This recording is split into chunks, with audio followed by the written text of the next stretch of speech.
Hello, everyone, and welcome to another episode of Wytpod. My name is Harshit, and I'm the Director of Business Alliance at Wytlabs. We are a digital agency specializing in SaaS and e-commerce SEO. And I've got Ben with me today, co-founder at Fly Plugins, creator of WP Courseware, a WordPress course. And they have a brilliant product, which is called S3 Media Maestro plugin, which primarily focuses onto Amazon space altogether. So a big welcome to you, Ben, and I'm so happy to host you today. Thank you. Thank you for having me. Great. Now, before we jump into talking about your company and all the amazing things that you guys do, can you please tell us a bit more about yourself and your professional journey so far?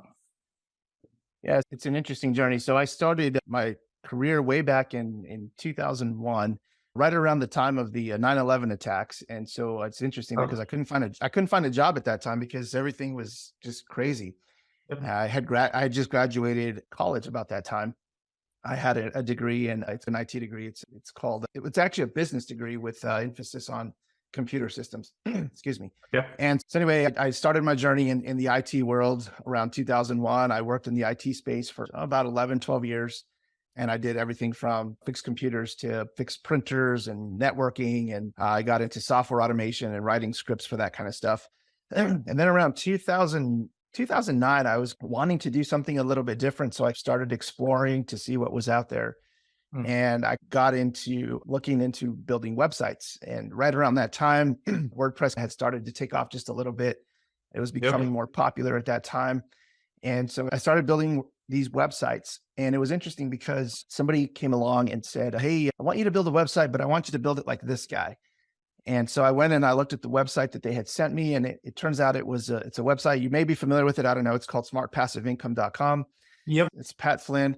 And it really intrigued me. So I was really intrigued by the website, but moreover by the content of the website and what this was all about. I'd never really heard of this type of thing and making money online and that kind of thing. Anyhow, so I started following Pat Flynn, and it turns out Pat Flynn was offering an online course on how to do affiliate marketing. It was building niche websites. Yep. And so I went ahead and signed up for the course. It was pretty pricey, but I signed up and started taking the course, and it was really good. Pat taught some really cool stuff back then. The things he taught back then probably don't apply to today. This obviously because you're an SEO guy and Google's always changing their algorithms. But at that time, it was working really well. And one of the things that ended up happening was Pat offered a forum. So we would get into the forum with the other students and we would chat back and forth. And so I met Nate. So that was around 2010, something like that. And so Nate and I really got along real well. We hit it off and we started talking, and we really started talking a lot about how to make money online. How does this work? And then we started talking about, hey, maybe we could teach this type of thing. And so we set off on a little journey. We actually created a course on how to make money online. It was using a lot of the methods we had learned with Pat Flynn and that sort of thing.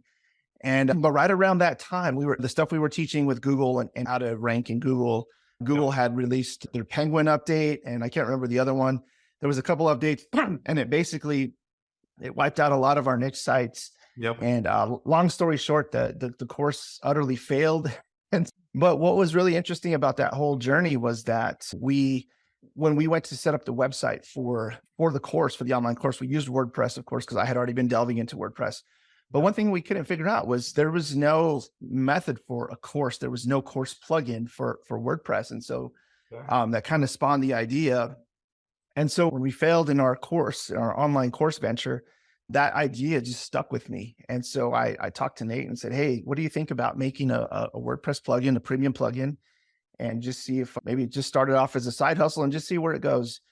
And so, yeah, we both tossed in a little bit of money. We found a developer in the UK, and we developed the very first version of WP Courseware. We launched it. I don't know if you remember the old Warrior forum. Mm-hmm. We launched it as a WSO in the Warrior forum for $20. Okay. And so that was our start into WordPress plugins. I don't know if that's a long-winded background, but that's a very fascinating. Yeah. Okay, I remember back at that time, a lot of niche website events. So I know, like personally, some of my close friends in the business are doing pretty well. So why didn't scale it to a whole new level? Did that idea came across your mind to sustain those niche site or try to Yeah, we could have, I don't know, at that time, the SEO game was just changing so much. Things were changing. Google was changing things so frequently. And I think we were looking for something that was going to be a little more sustainable and something that was a little bit more long term. And we felt that the niche sites was just something you can do pretty well in, but you just never know with Google because Google changes one thing That's and true. everything's gone. So we just really wanted something more sustainable. We really wanted to build a business, even though it was a side hustle. We were hoping for something long term.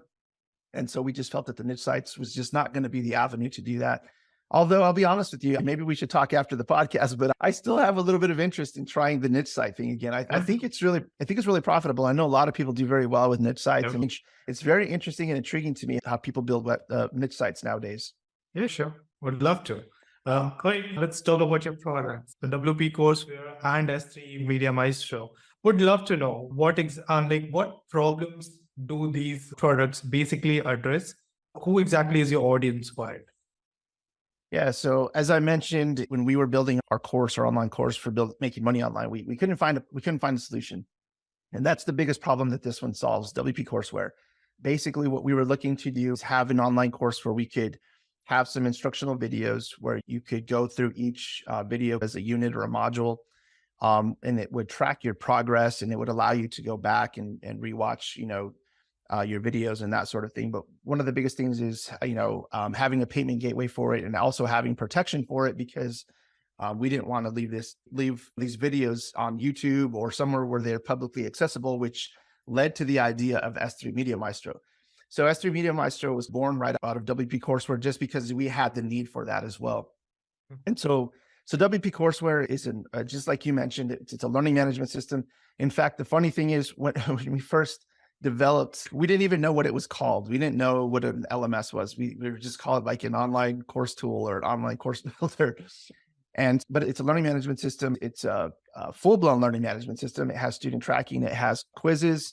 It does have built-in payment gateways. It also has membership functionality so that if you want to hide some of your content behind a membership wall, you can do that. Basically, it works. The way it works is when you enroll into a course, the course is technically your membership level, and any page or post on WordPress that is associated with that particular course is what you will have access to. So you can hide premium content behind a course level, if you will. And S3 Media Maestro is simply it's hard to describe because it's a multifaceted tool. And what I mean by that is it's a video player, an audio player in which you can host your content on Amazon, but in a protected fashion. In other words, what it does is it creates expiring links and encrypted links so that people can't go onto your website, look at the HTML code, take your video link, and then post it in a forum or something. So it prevents hot linking. We do some other things to it as well so that you can't right click on the videos and the audio. And we also included the ability to add files in that sense. So you could put a file like a PDF, like a flat file, just a document file up on AWS with a download button. And it does the same thing. It creates the expiring encrypted link so that you can protect your content, all of your media. So S3 Media Maestro, again, it's a plugin that works hand in hand with WP Courseware. In fact, there's integration between the two so that when you're going through your course units, what we do is we have it so that you can force your student to watch, let's say 80% of the video before they can move on to the next video. It works really hand in hand with WP Courseware.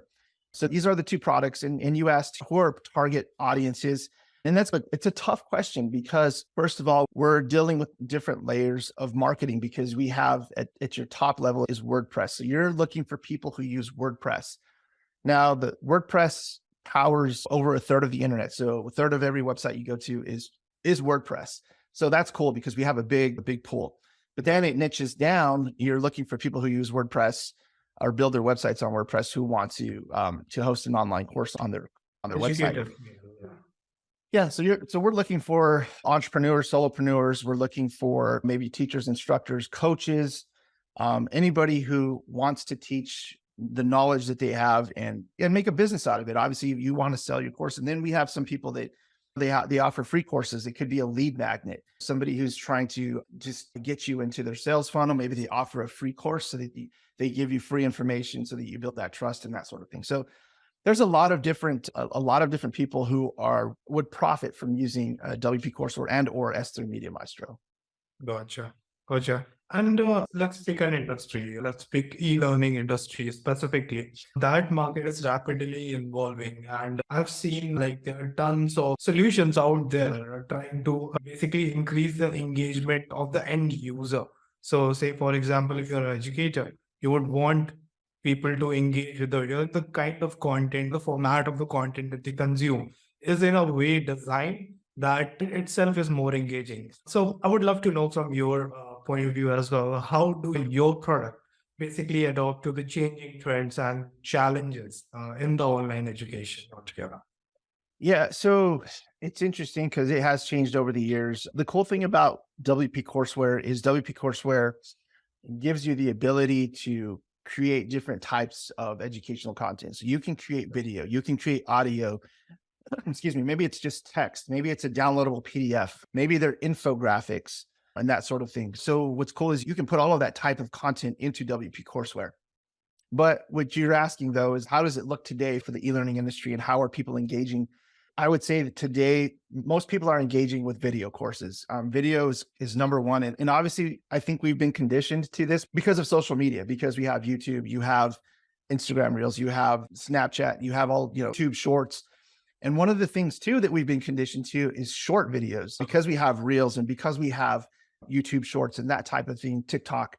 This short form content is really what's engaging students. And they coined it in the e-learning space as micro learning. And so this is what we're seeing now.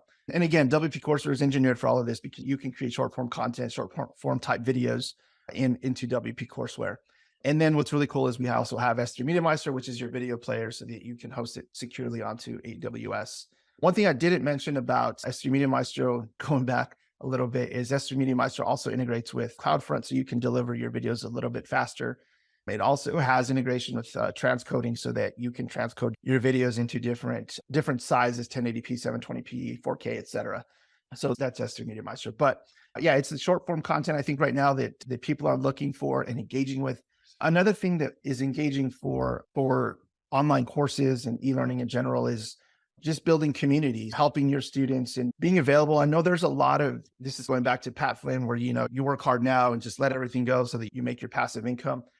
And online courses can be that, but I feel you're going to be a lot more successful at your online course for your students if you engage with your students, if you have in office hours, or if you have some sort of one-on-one coaching sessions with your students, or if you build community, maybe you have a Slack channel for your students where they can all come together and they can chat and talk about different things. This is exactly what happened with Nate and I. When we were in that forum, we would connect and we would talk about our strategies and things like that. So building that community is very important for really keeping your students on track and engaging them and having them go and progress through your course content and taking them to the end, because obviously there's an outcome that you're looking for, right? You're looking to teach your student something.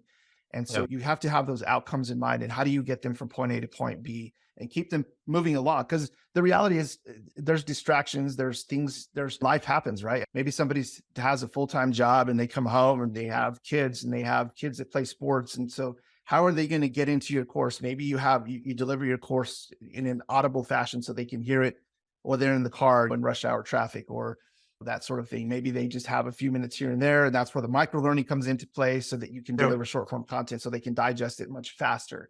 So there's a lot to it, but I think short form content, engagement with your students on a one-on-one basis, and community, those are probably your three top methods for really keeping your students engaged into online courses. That's actually very brilliantly put. I do agree. Even I think scientifically proven that the visual learning is much better than going through the text or reading altogether. So that makes sense. That's one of the reasons video content is getting so popular in today's age. And creating community and engaging with it actively does provide really good value. And I think any course out there which is successful in a way do offer that supplement to their students altogether. One more thing that I've seen in the niche that is working really well is just similar to videos. You also put together some quiz or brain teasers, maybe like after each session. So that also really helps the students to retain better of all the concepts you taught in the session. All right. Does your plugin offers those things as well, like quiz and all those formats too? Yeah. polls? So it does. And that's a great point too. So yeah, a lot of engagement does happen or learning does happen through quizzing. The cool thing we did with WP Courseware is we offered two types of quizzes and also a survey. Right. So the two types of quizzes are blocking and non-blocking, with the ability to retake quizzes. So I think that's really important. And so I think, and there's different contexts where you would want to use different types of quizzes. I think if you have just a course, a basic course on, let's just say somebody's learning coding or something and you're quizzing them on that, I think creating a non-blocking quiz, and what the non-blocking quiz does, it allows you to continue progressing through the course, even if you don't pass the quiz. But the cool thing is you can allow retakes. So you can come back to that if you want to learn it. And then there's the blocking quiz, which requires you to pass that quiz before you can actually continue progressing through the course. And I think in those instances, it's something that you have to learn before you get to the next unit or the next module. But yeah, these are definitely ways to make sure that your students are engaging and learning throughout your course. And then the survey is really cool because then you can survey and ask, maybe at the end of your course, you can survey your students and ask, hey, what could we do different? Is there something that you felt you should have learned and didn't learn? And this helps you to go back and reassess, hey, did I really deliver all of the material and content that I should have to these students to get them from point A to point B? And maybe there's something you missed. And it's cool because you can always come back in and you can add that content. You can add it in as a different unit or a module or whatever. But I think it's very important to ask your students that at the very end, just so that how did you deal with the course delivery? Yeah, makes sense. Makes sense. Wait, can you please share some real world success stories or use cases of your users who have achieved remarkable results using either one of your plugins? Yeah, so I can share a couple. We have, and she's my favorite story. We share her story a lot just because it's a really cool story. We got to know, her name's Caitlin Pyle. We got to know her pretty well. And she started off, she was working at a municipal court, and I think she was doing some transcribing, and she was teaching others, I think at her workplace, how to transcribe. So she was learning that skill set, but also learning the skill set of teaching at the same time, which is really cool. And then there were some things that happened, and I actually have a full interview with her on my website if you ever care to hear the whole full-blown story. I'm kind of just minimizing it here a little bit. But Caitlin, what she ended up doing is she ended up creating an online course for this, and she ended up quitting her job. She left her job, and she built that course, I think in I want to say in about 15 to 18 months to over $1 million. It was over $1 million course. And so I thought it's just, she picked something that was a niche. It was a very small niche, but she found that there was a lot of people that are learning would like to learn how to. Huge, to be honest. A lot of people working on that course, and even with the automation, AI, everything, still a pain point, to be honest. So you still need a human eye to scan through those transcriptions altogether. Yeah, it's a big niche. And one of the things she taught, and it also was not just how to do it, she also taught people how to make a business out of doing it. And so I think that was very powerful too, because she's teaching people how to make money by this skill set. So that was a very cool story. And there's a lot of other stories where we've had customers that just do very well. I know that we have, I don't know if I can mention the name. I probably won't mention the name, but it's a theological seminary that we have. And they have, I don't know, it's a crazy amount of students. I don't know, over 400,000 students enrolled into their courses. Yeah, there's some pretty amazing stories. And we have everything from people teaching guitar lessons, people teaching Hebrew language to others, to teaching transcribing or whatever. And some of them are paid courses and some of them are free courses. Like I mentioned earlier, some people using this lead magnets or just ways to build content on their website and draw traffic into their website. How does your company ensures that your plugin remain compatible and optimized with ever-evolving WordPress and its ecosystem?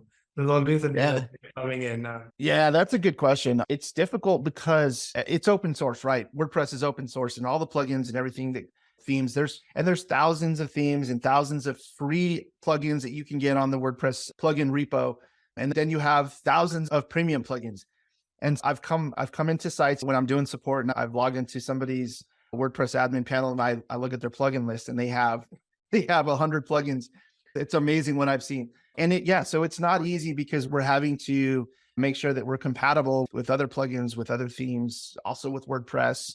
We have to worry about security and all of these things. We do have a support portal, so you can log into our member portal and you can submit a support request. And we take every support request very seriously. So we assess the issue, and there's often times where, yeah, it's a bug or it's something with WP Courseware that we need to address. But we've also run into instances where it's another plugin that's conflicting with WP Courseware, and we do everything on our end to try to make it compatible with other plugins. Yeah. Sometimes we have cooperation with the other plugin, and so we'll try to work together. And then sometimes you don't have that cooperation with other plugins, and sometimes we don't have a fix and we can't fix it because we don't have that cooperation with another plugin. But we try to fix every single issue that comes into our support center. And yeah, it's a little bit of a juggling act because you're just trying to stay compatible with everything and stay up to date. And security as well. We want to make sure that the plugin's secure and that people aren't able to hack your WordPress website through our plugin, or make sure there's no vulnerabilities and that sort of thing. It makes sense. I do support you on this, that customer service is something which is extremely crucial in our industry. And you're doing a brilliant job on that front. Yeah. You'll see remarkable results, much more retention cycles and all of those things. So it makes sense. And the other important factor is marketing. Right. So I would love to know, what all strategies do you use, particularly which are effective for Fly plugins altogether? Yeah, we've done a lot of different things for marketing. We've done everything from Google ads, Facebook ads, but a couple of the most successful forms of marketing that we've had, and this is something you probably know, word of mouth is probably the most powerful form of marketing. Yeah. And so we were very blessed in the beginning when we started off with WP Courseware, and we picked up a couple of bloggers who would write about us, and it really drew a lot of traffic. And we did have an affiliate program too. So that did help. So that way they would be more enticed to send us more traffic, write more articles about us. And so really it was these people that were writing about us and the bloggers that really, I think, helped WP Courseware blow up. Now we did do another thing that I think really helped with marketing, and that was we created these integration plugins with other plugins. So for example, we created integrations for membership plugins, and this was before we even had a membership functionality in WP Courseware. But we would create integrations for other membership plugins, or maybe other e-commerce type plugins like the WooCommerce and Easy Digital Downloads. And so what we would do is we would create these integrations, and we would contact the plugin authors that we're integrating with, and we would see if we could get some sort of communication out in front of their users as well. Maybe it was a social media post or a blog post. Hey, we're integrated now with WP Courseware. And I think that really helped in our marketing, just because we drew a lot of these people that wanted to integrate with other plugins and have that functionality. And then again, so we've used affiliate marketing as well, which has been very helpful. Currently, we have an affiliate program. And I think it's still doing fairly well, but I don't know. It's something that we've not really strongly pursued. I know there's some affiliate programs where they're offering incentives to their affiliates and that sort of thing, and it's just a time thing for us. But yeah, then we also have, like I mentioned, we do the Google ads, the Facebook ads, and honestly, that's really not my strong suit, but we do try to do our best, and we've actually outsourced this at times so that we could get some traction with that. And then we have the blog, and then the blog is hopefully attracting or ranking some of these posts in Google for certain keywords. And so we're drawing in that organic traffic as well. But yeah, these are probably all the levels. We do have a YouTube channel, which has drawn in quite a bit of traffic as well, just creating tutorial videos. And we did some interviews as well. That's where you'll find that interview with Caitlin. And so we have those videos out there as well. I'll be honest with you. We have social media, but we're not super consistent with it. I would love to have a social media manager that just ran our content, just because that's not my strong suit. Just the consistency is a difficult thing, and you have to be consistent with social media in order to really get visible, especially with Instagram and TikTok and those things as well. But yeah, that's our marketing strategy in a nutshell. Yeah, I hope someone from our viewers reaches out to you. There are a few agencies. So yeah, hopefully someone will reach you out and help you out with the social media marketing. Unfortunately, I don't do it. Would have loved to. Yeah. All right, let's talk a bit about your vision for the future of Fly plugin, basically, and what do you expect? What we can expect, basically, in terms of the new development or the new offerings. Yeah, it's a good question. Right now, the LMS industry is saturated. There's a lot of SaaS tools. When we launched WP Courseware, we were the very first LMS for WordPress. We had that space for, I don't know, 6 to 8 months before we got a competitor within WordPress. But as far as what's coming in the future, I would love to really focus in on the video aspects of video courses and micro learning. I'm not sure how that would equate into WP Courseware. I've been thinking a lot about that recently, but I would love to see something with that. Maybe I don't know if it would be a totally different learning management system plugin or not, but that's just what I've been looking at. There's so much with video right now. Video is the major focus right now for LMS. And you look at any of the SaaS tools for LMS, and a lot of them are really focusing on video as well. Yeah. And I've had ideas, things that would maybe developing tools for people to record video that would maybe directly integrate with WP Courseware. And so those are some other ideas I've had. Long term, I don't know. It's difficult to say. Our economy is in a weird place right now. So it's really hard to even think about really how this is going to work in the future. Right now, we're just trying to stay above ground or above water and just keep going where we're at. As far as S3 Media Maestro is concerned, I would say that we really haven't tapped everything that we could with S3 Media Maestro. We have some really cool ideas for S3 Media Maestro. We have, I don't think we've exhausted everything with the S3 Media Maestro. I think with the LMS, it's difficult because we have a feature-rich plugin already. And I feel like there's other plugins out there. There's other LMS plugins, and I've downloaded them. I've seen them. And I feel like there's a point where there's too many options and there's too many bells and whistles. And it's just like somebody's going to get in there and be like, oh man, there's too many things to do. And I don't know what to do. Yeah. I don't know if you've been to In-N-Out before. The In-N-Out has a super small menu. You order the number one or the number two. It's a super simple menu. And I like simplicity. I like the simplicity, especially in a UI, Apple phone. That's just what I like, simplicity. Yep. So in a sense, we want to keep WP Courseware that way. We want to keep it in a way that's easy to use.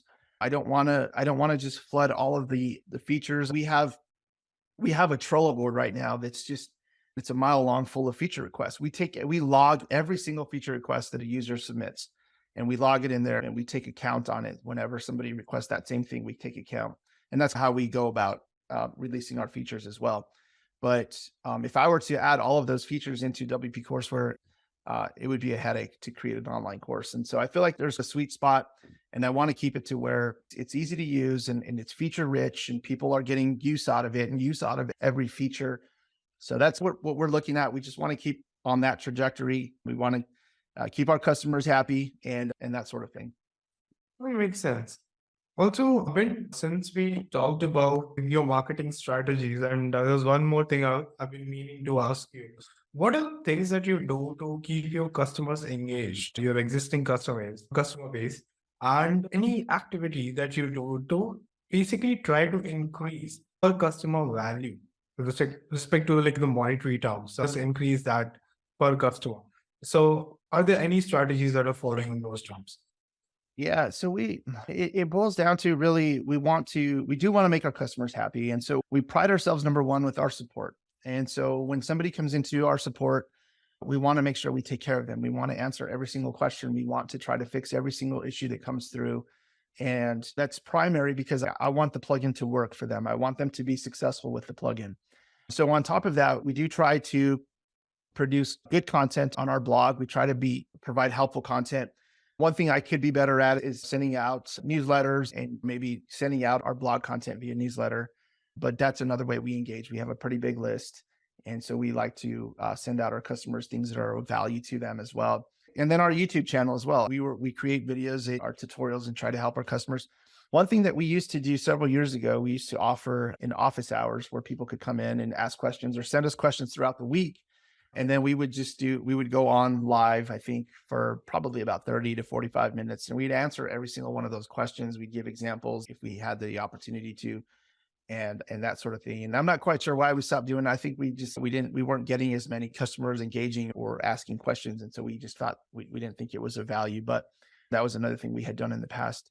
But yeah, just trying to stay in front of our customers and give them whatever they need, whatever tools they need. I try to be personal with the customers, and sometimes customers will see that the co-founder responded, and it makes them feel cool because the co-founder of the company responded to them or thanked them for something or whatever. I try to follow up. Also, we get We do get also, obviously, we get customer churn and we get people that aren't unsubscribing to their subscription. And so, what I try to do also with them is follow up with them and, hey, what could we have done better? Why did you decide to go a different direction? And oftentimes I get a response and they either found another product or they maybe don't have their website, maybe their business was failing or whatever. And I just try to respond again and just say, hey, if you ever have questions, we'd love to help you. And so that's just really the attitude I want to have with the company is just, I want to help people. I really want people to be successful. I know that with my plugin business, it's been a fun journey, but it's also provided for me and my family. It's my full-time job. And I really would love for other people to have that advantage and be able to create a business and a lifestyle type business. And so that they can be successful as well. That makes sense. Okay. Okay. Ben, so we're coming to an end and I would love to have a quick rapid fire with you. Are you ready for that? Okay, let's go, man. Okay. What one word do you want people to associate you with? Humble. Thanks. Any funny nicknames your parents or friends used to call you? Benny. Benny. Okay. What was the last Google search? Ooh, it was probably how to do something with AWS. Okay. What is not a big deal to most people, but is a torture to you? A torture to me? Ooh, that's a tough one. I guess maybe poor customer service. Okay. That's a torture to almost everyone, man. Okay. What is your hidden talent? Hidden talent? Oh man, I don't know. I like basketball. I don't know. I like coaching basketball. Okay. And coming to my very last question, what never fails to make you laugh? Honestly, sometimes I'm mindlessly sifting through Instagram reels and there's just some reels out there that are just super funny. Yeah, I like watching reels to make me laugh. Yeah. I'm also a big fan of reels, memes, all of those things. You're great. Right. Thank you so much, Ben, for all the time, all the wisdom, all the information that you shared in today's session. I really appreciate it. Thank you so much. Thank you very much. Appreciate it.